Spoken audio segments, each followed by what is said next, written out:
গত 10 নভেম্বর অর্থাৎ কালকে রাতে,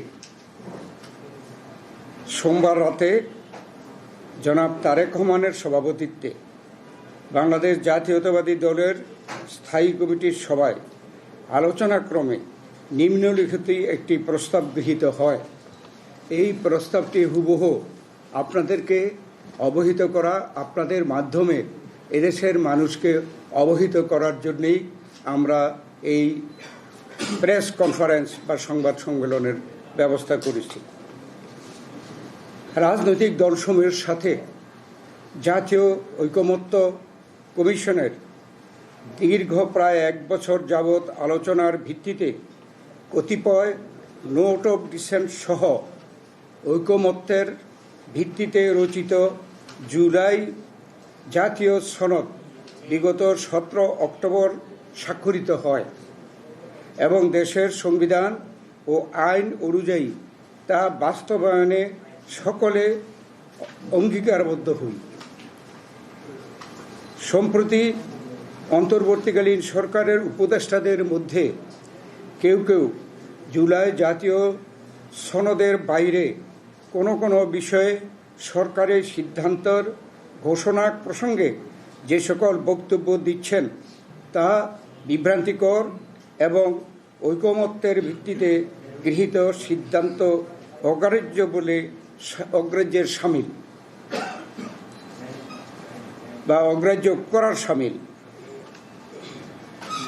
আবার আমি এটা পড়ছি যে সরকারের সিদ্ধান্ত ঘোষণার ক্ষেত্রে যেসব বক্তব্য দিচ্ছেন তা বিভ্রান্তিকর এবং ঐকমত্যের ভিত্তিতে গৃহীত সিদ্ধান্ত অগ্রাহ্য করার শামিল।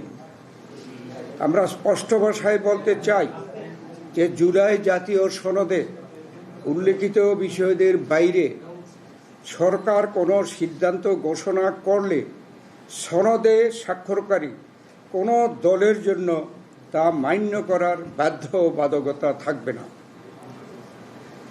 এটা আমরা আবার বলছি, আমরা স্পষ্ট ভাষায় বলতে চাই যে জুলাই জাতীয় সনদে উল্লেখিত বিষয়দের বাইরে সরকার কোনো সিদ্ধান্ত ঘোষণা করলে সনদে স্বাক্ষরকারী কোনো দলের জন্য তা মান্য করার বাধ্যবাধকতা থাকবে না। সেই ক্ষেত্রে সকল দায় দায়িত্ব সরকারের উপরই বর্তাবে। এই ব্যাপারে সতর্ক পদক্ষেপ গ্রহণের জন্য আমরা সরকারের প্রতি আহ্বান জানাচ্ছি। জুলাই জাতীয় সনদ 2025 ঐতিহাসিক অনুষ্ঠানের মধ্য দিয়ে স্বাক্ষরিত হয়েছে। সেই সনদে বিভিন্ন রাজনৈতিক দলের বিভিন্ন দফায় কিছু নোট অফ ডিসেন্ট আছে।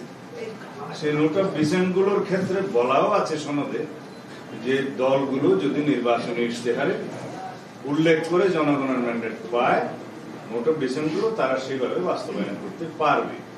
এখানে আমরা 100% একমত। এখনো আমরা সেই জায়গায় আছি এবং আমরা স্বাক্ষরিত সনদের বাইরে নাই। কিন্তু যেভাবে জাতীয় ঐকমত্য কমিশন সরকারের কাছে সনদ বাস্তবায়নের উপায় সংক্রান্ত যে সুপারিশ প্রদান করেছে তার মধ্যে নোট অফ ডিসেন্টের অংশগুলো উল্লেখিত নাই, একদম নেই। শুধু প্রস্তাবগুলোর ব্যাপারে 48টা দফা দিয়ে তারা একটা তফসিল করেছে। সেই তফসিলের প্রস্তাবগুলো সম্পর্কে গণভোটের প্রস্তাব করেছে।